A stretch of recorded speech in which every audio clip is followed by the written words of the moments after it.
and you're listening to A Little Too Quiet, the Ferndale Library podcast, brought to you by the Friends of the Ferndale Library.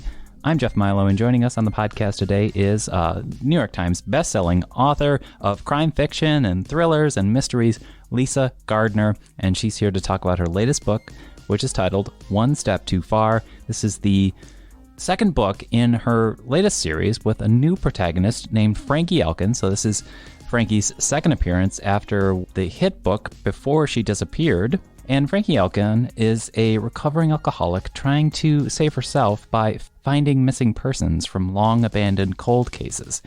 And that first book, Before She Disappeared, got rave reviews and also had a fan in someone like Hilary Swank. And I think the balls are in motion now to possibly develop that into a TV series in the near or coming future. Today, we're going to be talking about the latest book, which is One Step Too Far. And this is Frankie taking on the case of a man who has gone missing for an extended period of time, presumed dead in the National Forest of Wyoming.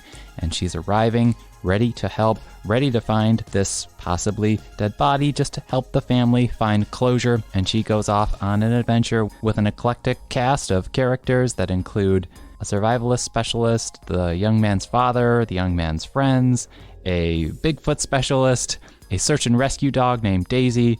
But what I'm here to especially talk to Lisa Gardner today about is just how compelling Frankie Elkin really is. This character is someone that I just want to follow no matter what adventure or mystery she gets into next, because she's just so real and relatable and candid and really just working through a lot, and there's something really endearing about that. But I think the magic word that we get into very early on in this chat is empathy, and how important that could be when we're writing crime fiction or mystery. Do we have empathy for the victim or empathy for the family, or do we have empathy for the protagonist? So we're here to chat about going into the woods to solve a mystery with avid hiker Lisa Gardner.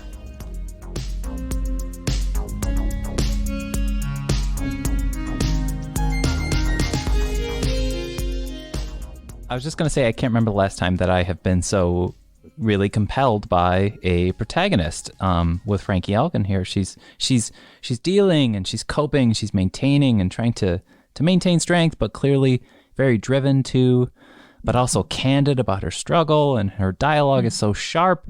Anyway, since this is her second outing, for folks who haven't met her yet, can you talk about Frankie and what inspired the development of her complex and relatable disposition and backstory? Oh, that's well said, Jeff. Yeah. So thank you very much. So Frankie was actually inspired by real life. Okay. We have a growing trend. Anyone who watches TV may be aware of it, of kind of everyday people getting involved in cold cases. Because one of the things that's fascinated when you look at a cold case is that if there was, the smoking gun forensic clue, it would have been discovered. If the police had the right witness or lead, it would have been discovered again. So if nothing has happened, well, then sometimes the total outsider, the right person asking the right questions at the right time, can make all the difference. So reading about this and getting kind of fascinated by people who don't have any background, who are not investigators, police officers, are not paid. It's just something that fascinates them, maybe something local, whatnot, that gets them going. That became the basis for Frankie. She is obsessed with finding the missing, the world's forgotten. But of course, when you're a novelist and a reader, the question is, well, why? And the intriguing part is, I still don't really know. I'm not sure Frankie knows. She has ideas. She has thoughts on it. She is a recovering alcoholic. She's obsessive. She's an addict. And maybe finding missing people now is her dry drunk. She needs to keep moving. If she stays in one place, she drinks. So kind of going from town to town doing this, again, maybe it's a key to her sobriety. Mm-hmm. She's an anti-heroine in many ways. Mm-hmm. The real life isn't working for her, but this mission, I'm going to go from place to place. I'll always be the outsider, but like a lot of addicts, I always feel like I am the outsider. So what does it matter? I'm going to do this, and it keeps me going, and it works. It makes no sense to anyone else, but it works. The strength of having her be in the first person really allows, I think, helps the reader come into her and understand her, maybe where she's coming from. Very relatable. What I especially love about this book and Frankie is that everything you said is there, but also maybe there is this this exceedingly more empathy than I usually encounter in a mystery or a thriller book. I don't think it's a total spoiler, but here she's setting out to find a missing person, and when she gets out onto this epic hike of sorts, she's leveling with the fact that she could very well be finding a dead body. It's not necessarily that she could be saving a life. It's the empathy for the family that she is holding, and I think that is just great. Yes. Can you comment on why that was important to weave in here and just kind of weave into the whole concept of a missing persons specialist, expert? Yeah, exactly. So it's interesting to me. So I've been a crime novelist for a while, and I started my career classic thriller lines, the FBI profiler, serial killers. Then it was the Boston detective working in urban environments. And then, the vigilante, she survived being kidnapped. And now, she's just going to take justice in her own hands. And they all had their appeals. But Frankie has certainly struck a chord. From last year's book, Before She Disappeared, which now Hilary Swank wants to turn into a TV series and be Frankie, to, as of last night, we had our 4th star review for One Step Too Far, which is just kind of an incredible level of support. And it's like, why? So what is Frankie bringing to the table? And I think you nailed it. She's empathetic. And I think there are moments in time when our fiction and our real world kind of come together. And like I said, Frankie is not a crack investigator. She is not a hacker. She does not have superpowers. However, she is an excellent listener. Mm-hmm. And she cares. She's an alcoholic. She's done all sorts of bad things. Her family was imperfect. She does not judge. She is genuinely interested in people and hearing their stories. And in providing that kind of balm, she inevitably gets the information necessary to bring things together. Yeah. And I think she's both fascinating and vulnerable, but just soothing in a world where everyone wants to be heard, that no one really cares to listen anymore. Sure. I also could empathize with Frankie, because I have never done any intensive hiking, and I really love how the first chapters and this really great ensemble of characters are sort of onboarding her, but also being kind of stern and tough with her about it. So just talk about, you as a hiker, can you talk about how that inspired this story, and just respond by me telling you how effective you were at representing that primal dangers or risk or wariness that requires one's respect upon entering the deep woods. So One Step Too Far is probably one of the most fun personal books for me I've ever written, because I am an avid hiker. I live in the mountains of New Hampshire. Hiking is actually part of my writing process. Every time I'm stuck, hit the trail, go to the woods. Like a lot of people in the pandemic, I started going outside even more. So doing longer, more adventurous hikes. And as part of that, now you're getting into wilderness areas. There's no cell signal. You're beyond the reach of rescue. It's kind of a feeling that's both isolating, exhilarating, terrifying. You can't really decide. So I did some wilderness survival classes with my friends, because we want to feel like we're safe hikers. And we played with fire and knives. And if you're a thriller writer and you spend days playing with fire and knives, there's going to be a book out of it, I think we can admit. But Frankie was so much fun because she's not a super hiker. I got to put together the dream team. If you're selecting 8 people to go out in the wilderness of Wyoming, way beyond, sat radio, anything, you got the grieving father, you got the guilt-stricken friends, you have the local guide who's not just, from the mountains, he's of the mountains, the search dog. And then there's Frankie, who's like, I walk a lot. And within hours, she's like, I am so sorry I ever did this. She's a great proxy for, on the one hand, with the dream team, I can bring in some of the hiking, wilderness survival and tips. And most of the information in the book is genuine. You ever get lost in the woods, some of these things will help you. And then there's poor Frankie, like, yeah, no, this was not the best thinking on my part.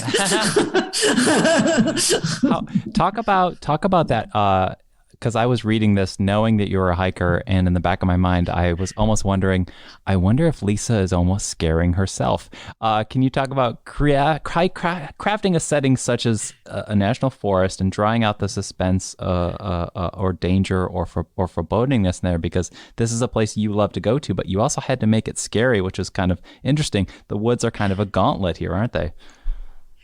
I love the woods as a gauntlet. I love the wilderness a gauntlet. I think it's often been used in literary fiction. It's where you go out to challenge and find yourself. And it's interesting for me because I am a hiker. So on the one hand, Frankie's not the best proxy for me because I love doing this stuff. But on the other hand, being an avid hiker, it is social. You encounter a lot of people on the trail. And it has been crazy to myself and some of my, the locals and hiking friends I have when we get out there, how many people are totally, completely caught off guard. Mm-hmm. I mean, I have so many stories from just the past years alone of people like, this is awful. Are we at the top yet? And we're like, you've not been on this trail. You got about 6 hours to go. So no, not yet. We're not in Boston anymore. Yeah, we've watched couples break up. We've watched marriages end. It is a good sociology experiment to be on a hiking trail. Let me tell you.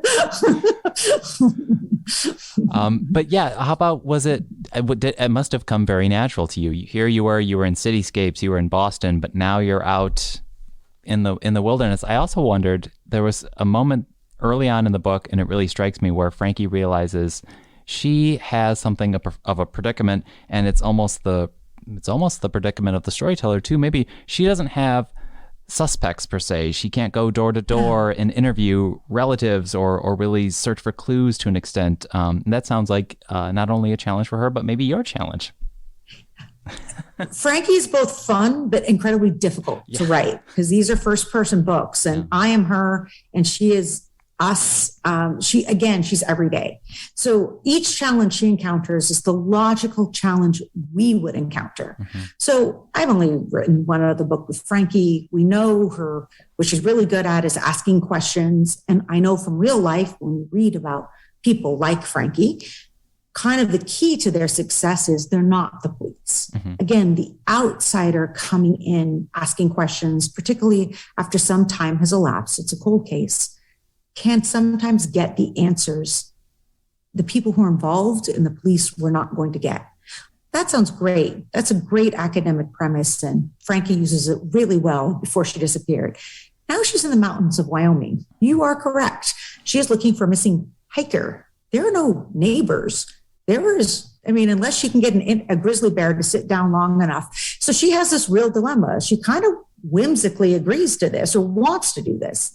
She sees the article in the news and the mom's dying and she wants to see her son before she dies. And Frankie finds missing people. So she's like, I can do this. And then she gets into the woods and she's hiking, and it's up, up, up, up, way more up than she ever thought. And it's starting to occur to her, there are no neighbors to interview. Really, what the hell am I doing here?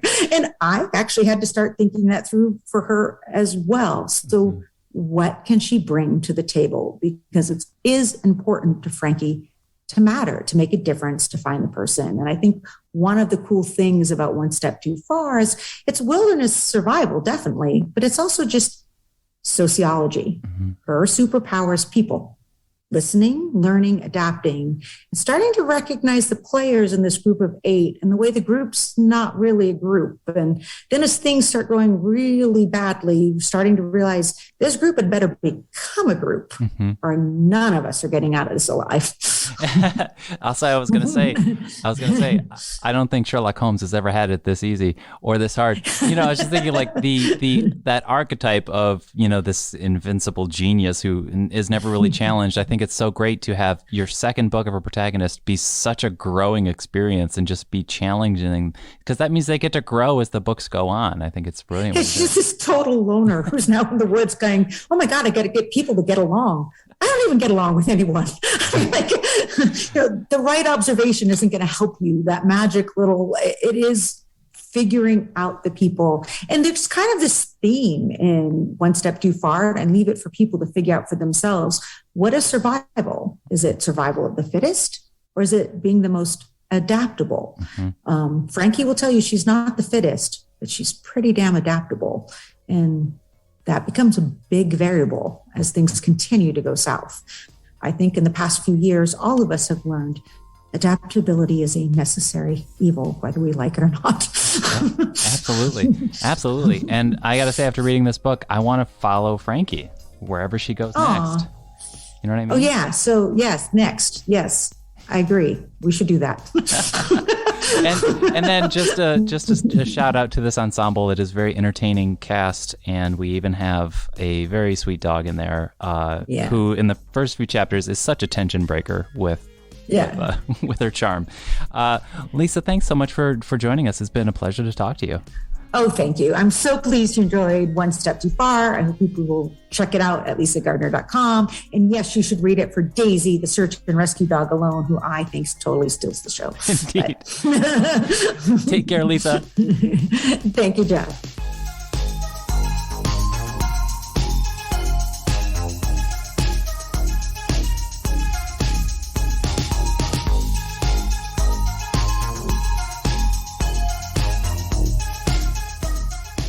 That was our chat with Lisa Gardner, New York Times bestselling author of several crime fiction novels and many previous series. Her latest is the Frankie Elkin series, and the new book in that series is One Step Too Far. We'll have a link to Lisa's website in the show notes. So thank you for listening to another episode of A Little Too Quiet. It's the Ferndale Library podcast, and it's brought to you by the Friends of the Ferndale Library. The music at the beginning and end of these episodes is by a local musician, John Duffy. If you want to support this podcast, you can go to ferndalefriends.org. You could like or subscribe or leave a comment, leave a starred review, or just tell some friends about it. And if you enjoyed this chat, please share it to social media. We'll be back next week with more. Thanks for listening.